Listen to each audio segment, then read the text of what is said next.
दोस्तों त्योहारों का सीज़न आने को है। श्राद्ध खत्म होने वाले हैं, नवरात्रों का सीज़न स्टार्ट हो जाएगा।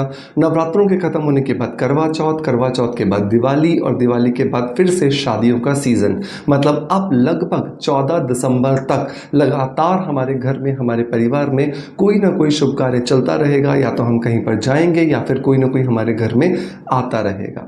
जब भी हम कहीं मिलने जाते हैं या जब भी कोई हमारे घर आता है तो हमें लगता है कि हम अपने चेहरे से एकदम परफेक्ट, एकदम बेस्ट दिखने चाहिए।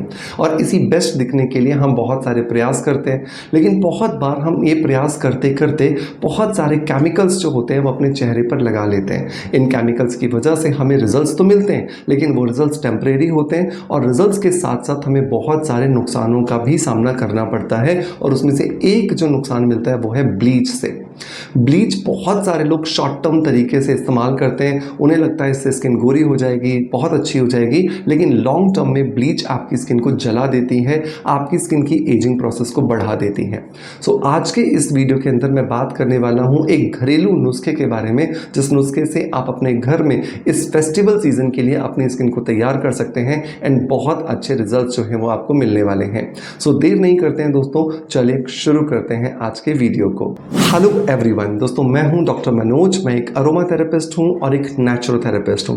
दोस्तों अरोमा थेरेपिस्ट अरोमा थेरेपी मतलब अरोमा या एसेंशियल ऑयल्स के माध्यम से अपने पेशेंट्स को ठीक करता है, और नेचुरोथेरेपिस्ट अपनी नेचुरल चीज़ों की मदद से अपने पेशेंट्स की बीमारियों को हील करता है। इन दोनों ही कॉम्बिनेशन की मदद से मैं अपने पेशेंट्स को पिछले 22 सालों से ट्रीट करता आ रहा हूँ, और इन 22 सालों में मेरे अनुभवों का इस्तेमाल करके मैंने बहुत सारे प्रोडक्ट्स को भी डेवलप किया है जो आप हमारी वेबसाइट पे जाकर के चेक कर सकते हैं। इन प्रोडक्ट्स के अंदर आपको बहुत सारे स्किन केयर प्रोडक्ट्स जो कि पूरी तरीके से ऑर्गेनिक हैं, नेचुरल हैं, जिनकी वजह से आपको सिर्फ और सिर्फ फायदे मिलने वाले हैं, कोई भी नुकसान नहीं होगा। मेक श्योर आप एक बार इसे ज़रूर ट्राई कीजिएगा। वेबसाइट का लिंक मैं आपको डिस्क्रिप्शन बॉक्स में और पिन कमेंट में दे दूंगा। वीडियो की शुरुआत करने से पहले एक फीडबैक जो मैं हमेशा की तरह लेना चाहूँगा, जो आया है हमारे ही इस सोशल मीडिया परिवार के किसी मेंबर की तरफ से, जिन्होंने हमारे रिकमेंडेड किसी प्रोडक्ट को इस्तेमाल किया और उन्हें बहुत अच्छे रिजल्ट्स मिले हैं। तो आज का जो फीडबैक है दोस्तों, ये है ज्योत्सना 8838 की तरफ से। इन्होंने लिखा है कि सर आपका शैम्पू तो रियली बहुत बहुत बहुत अच्छा है। मेरे हस्बैंड ने भी यूज़ किया और 5 डेज में ही मेरे हस्बैंड ने खुद ब खुद एडवांस में ही 2 और शैम्पू ऑर्डर कर दिए हैं। जी हाँ दोस्तों, स्किन अफेयर्स का हेयर रिचुअल शैम्पू है ही इतना इफेक्टिव, ये इतना ज़्यादा क्लोज टू माई हार्ट एक प्रोडक्ट है, क्योंकि ये ना सिर्फ आपके बालों को साफ करता है, बल्कि ये आपके बालों के अंदर अगर डैंड्रफ की प्रॉब्लम है, स्प्लिट एंड्स की प्रॉब्लम है या बालों के झड़ने की समस्या है, उन्हें ख़त्म करने के साथ साथ आपके बालों को स्ट्रॉन्ग बनाता है और उनमें लॉन्ग लास्टिंग चमक पैदा करता है। तो अगर आपने भी अपने बालों के लिए इस हेयर रिचुअल शैम्पू को अभी तक इस्तेमाल नहीं किया है, मेक श्योर इसे ज़रूर इस्तेमाल कीजिएगा और 3 से 4 महीने इस्तेमाल करने के बाद मुझे पॉजिटिव फीडबैक ज़रूर दीजिएगा। दोस्तों लौटते हैं अपने मेन टॉपिक की तरफ, जहां पर हम बात कर रहे थे एक DIY फेस मास्क के बारे में।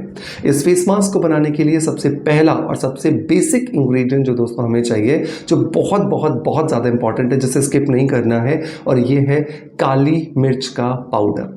अब आपके दिमाग में आ रहा होगा कि सर काली मिर्च को चेहरे पर लगाएंगे तो जलन नहीं होगी। बिल्कुल नहीं होगी, क्योंकि इसके साथ में जो हम बाकी इंग्रेडिएंट मिक्स करने वाले हैं वो इस काली मिर्च की जलन को, जो पैपरीन की वजह से होती है, उसे न्यूट्रल कर देंगे। लेकिन इसकी वजह से स्किन में जब ब्लड सर्कुलेशन बढ़ेगा तो हमें बहुत अच्छे रिजल्ट्स मिलने वाले हैं।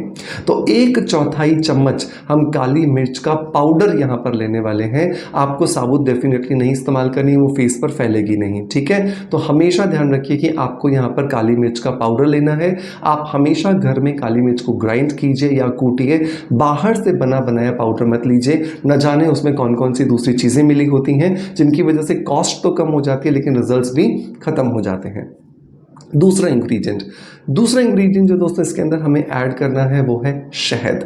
शहद जो है वो एक नेचुरल ह्यूमिक्टेंट है। ये नेचुरल ह्यूमिक्टेंट हमारी स्किन के अंदर बहुत सारे हाइड्रेशन प्रॉपर्टीज़ देने का काम करता है। हाइड्रेशन प्रॉपर्टीज़ एक ऐसी प्रॉपर्टीज़ होती है जो बचपन में हमारी स्किन में भर भर के हमारी परमात्मा ने दी हुई होती है, लेकिन जैसे जैसे हमारी एज बढ़ती जाती है हमारी स्किन के अंदर से डिहाइड्रेशन होने लगता है, स्किन में पानी की कमी होने लगती है और स्किन समय से पहले ही बूढ़ी होना शुरू हो जाती हैं। सो बहुत ज़्यादा ज़रूरी होता है कि आप अपनी स्किन को हाइड्रेटेड रखने के लिए हनी का इस्तेमाल ज़रूर करें। शहद जितना ज़्यादा ऑर्गेनिक होगा उतने ज़्यादा बेनिफिट्स आपकी स्किन को मिलने वाले हैं। तो हमेशा ये याद रखें कि ऑर्गेनिक हनी का इस्तेमाल करें। मार्केट में मिलने वाले चीनी युक्त या फिर केमिकल से बनाए गए शहद का इस्तेमाल आपको नहीं करना है। तीसरा इंग्रेडिएंट दोस्तों हमें यहाँ पर लेना है वो है पपीते का पल्प। पपीते के अंदर होता है बहुत सारा पैपीन एंजाइम, और ये जो पैपीन एंजाइम होता है ये हमारी स्किन के अंदर जो चमक की कमी हो गई है या स्किन के ऊपर जो हमें बदरंगता नज़र आ रही है, स्किन बहुत ज़्यादा काली पड़ गई है, स्किन में बहुत ज़्यादा डलनेस आ गई है, उन सबको दूर करने में मदद करता है।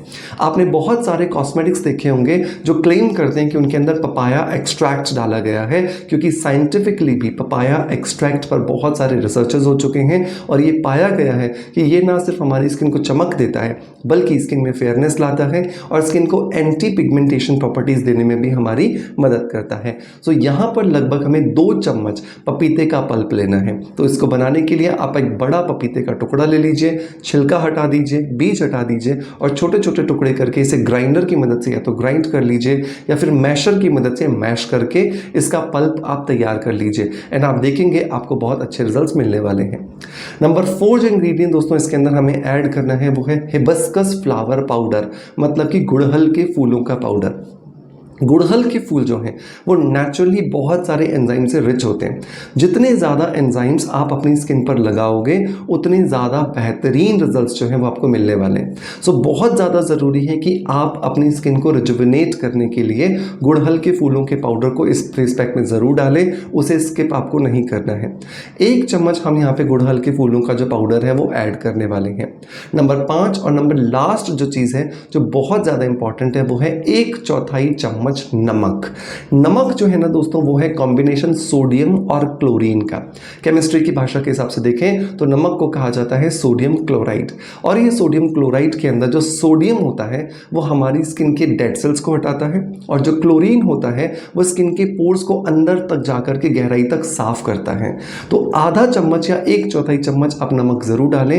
इन 5 चीज़ों को बढ़िया से मिलाएं और मिला करके एक फेस पैक बन करके तैयार हो जाएगा।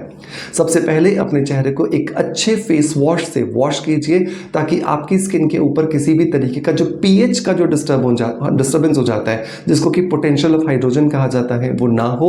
और जितना आपकी स्किन का पीएच हेल्दी रहता है आपकी स्किन भी उतनी ज़्यादा ग्लो करती है, शाइन करती हैं। सो मेक श्योर ये ज़रूर ध्यान रखें कि कभी भी आप जब फेस वॉश का इस्तेमाल करते हैं तो वो हाइड्रेटिंग होने चाहिए, नरिशिंग होने चाहिए। मैं हमेशा आपको रिकमेंड करता हूँ कि आपको स्किन अफेयर्स के विटामिन सी फेस वॉश का इस्तेमाल करना चाहिए। ये फेस वॉश हर तरह की स्किन को सूट करता है और एक बार अगर आपने इसकी स्किन को यूज़ कर लिया ना स्किन पर तो आप देखेंगे कि आपको बहुत ही ज़्यादा बेहतरीन रिजल्ट्स इससे मिल रहे हैं। तो लगभग अपने चेहरे को फेस वॉश से 4-5 मिनट मसाज करने के बाद वॉश कर लीजिए, टॉवल ड्राई कर लीजिए और उसके बाद में आपको इस फेस पैक को चेहरे पर लगाकर आधे घंटे के लिए छोड़ देना है। आधे घंटे के बाद में अपने चेहरे को हल्के हल्के हाथों से मसाज कीजिए, चेहरे को वॉश कीजिए और वॉश करने के बाद एक बढ़िया ऑयल फ्री मॉइस्चराइजर लगा लीजिए। इस प्रोसेस को आप हर रोज कर सकते हो। इस प्रोसेस को आप एक दिन छोड़ करके एक दिन कर सकते हो, नहीं तो हफ्ते में 2 बार तो ज़रूर कीजिए। आप देखोगे धीरे धीरे आपकी स्किन रिजुविनेट होने लगी है, आपकी स्किन में चमक आने लगी है और आपकी स्किन के ऊपर जो डलनेस आ गई थी, जो पिगमेंटेशन दिख रहा था, अनइवन स्किन दिख रही थी, वो भी धीरे धीरे खत्म होता जा रहा है। मेक श्योर इसे ट्राई करने के बाद अपना फीडबैक मुझे ज़रूर दीजिएगा और मेरी वेबसाइट को विजिट करने के लिए मेक श्योर के लिंक पर ज़रूर क्लिक करें ताकि आप उन प्रोडक्ट्स का जो कि नेचुरोपैथी और अरोमा थेरेपी पर बेस्ड है उनका लुत्फ आसानी से उठा सकें। आपका प्यार आप मुझे ऐसे ही देते रहेंगे। इसी आशा के साथ आपसे अलविदा लेता आपका नॉलेज फ्रेंड्स डॉक्टर मनोज।